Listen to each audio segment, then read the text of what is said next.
A very good afternoon and welcome to Lunchtime News on MTV Sports. I'm Shahin Jurangpati. First in your headlines, Sri Lanka Mahaweli Authority says Maha-season cultivation will begin soon using rainwater. The Deputy Minister of Transport says the railway will see much change in the next few years. Iraq signs a contract to buy a second set of 18 US-made F-16 fighters. Now for the stories in detail. A group of students who scored the highest marks at this year's scholarship examination met President Mahinda Rajapaksa yesterday. The students came in for high praise from the President, who presented them with laptops as reward for their efforts. The meeting between the President and the 11 students took place at Temple Trees yesterday. The parents of the students were also present at the event. The students shared their experience of the examination with the President.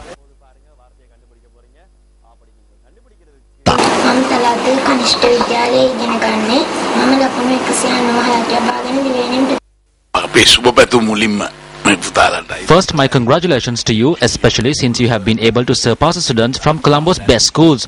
Your victory will send a big message. We are extremely happy about your victory.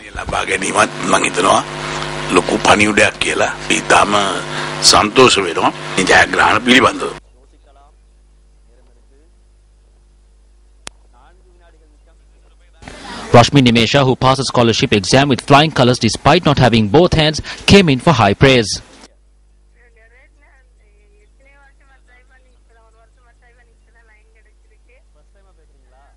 Meanwhile, cadets from the SAARC nations also met the President yesterday. The cadets had arrived in the island for the Herman Loos de Soisa Cadetting Camp, which is organised annually by the Sri Lanka Cadets Association. Cadets from India, Pakistan, Bangladesh and Nepal will take part in this event.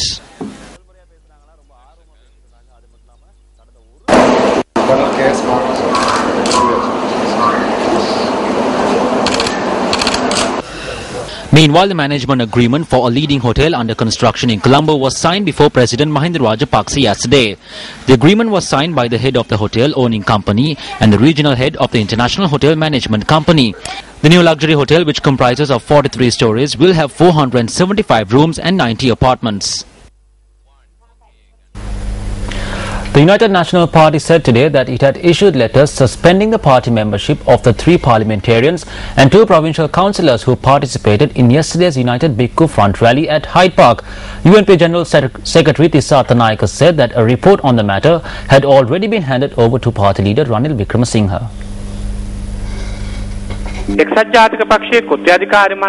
An official report on the 3 parliamentarians and 2 provincial councillors who took part in the Hyde Park rally has been handed over to the party leader Ranil Wickremesinghe. As provided in the party constitution, we have issued letters of suspension to these members. They will be summoned for an inquiry today and the party's working committee would then take a decision on the matter.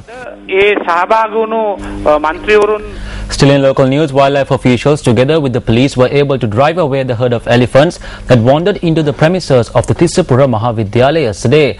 Now the school was temporarily shut down after the herd of elephants wandered into the school. This was how the elephants arrived at the Tissapura Vidyalaya in Malvatta, Ampara 3 hours before the school started.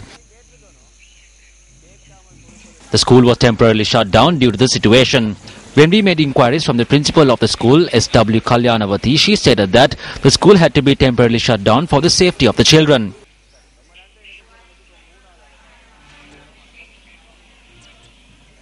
The herd that entered the school premises consisted of 8 adult elephants. The wildlife officers began driving away the elephants only in the evening as they deemed it would pose a danger to the area residents if it was undertaken during the day. The operation was carried out successfully.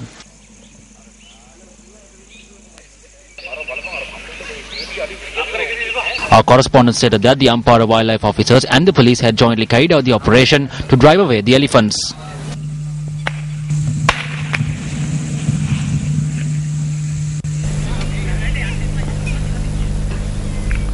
Well, the police has obtained statements from 40 individuals over the recent mid-sea attack on a group of fishermen from Kudavella. Police media spokesperson SSP Prashant Jayakodi said that they have received information that the group of attackers consisted of around 10 to 12 individuals. 5 individuals who left to sea on board a multi-day trawler from the Kudavella Fisheries Harbour were attacked recently.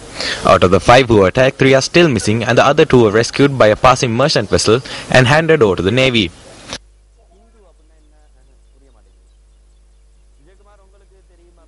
Police suspect the attackers had fled in the fisherman's trawler after carrying out the attack.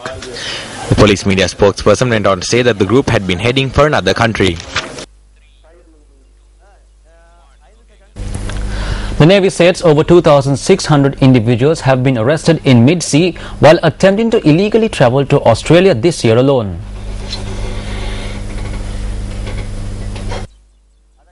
Navy spokesperson Commander Kosala Varnakulasuriya stated that the Navy will remain alert to further arrest such individuals. The Navy spokesperson added that there is a probability of small groups posing off as fishermen with the objective of illegally migrating to Australia by meeting another vessel in mid-sea. Thereby, the Navy has handed over such individuals to the police to take legal action against them.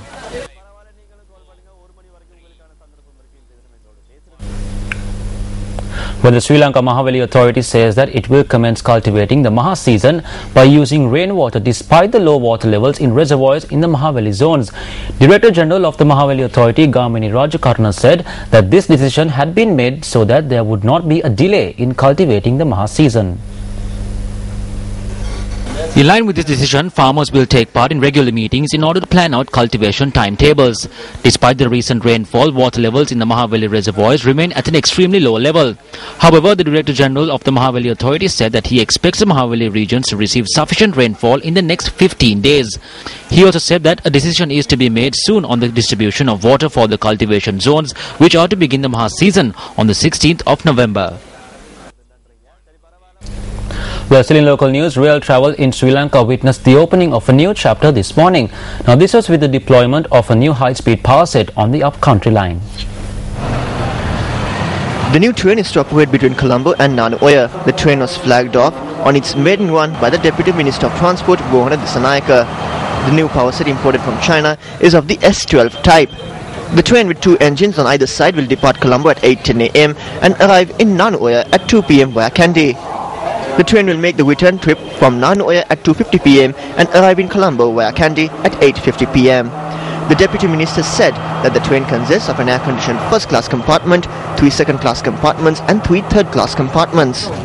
Controller of Railways L.A.R. Ratnayaka said that tickets for the air-conditioned first and second-class compartments could be booked in advance. The train can carry 426 seated passengers on each journey.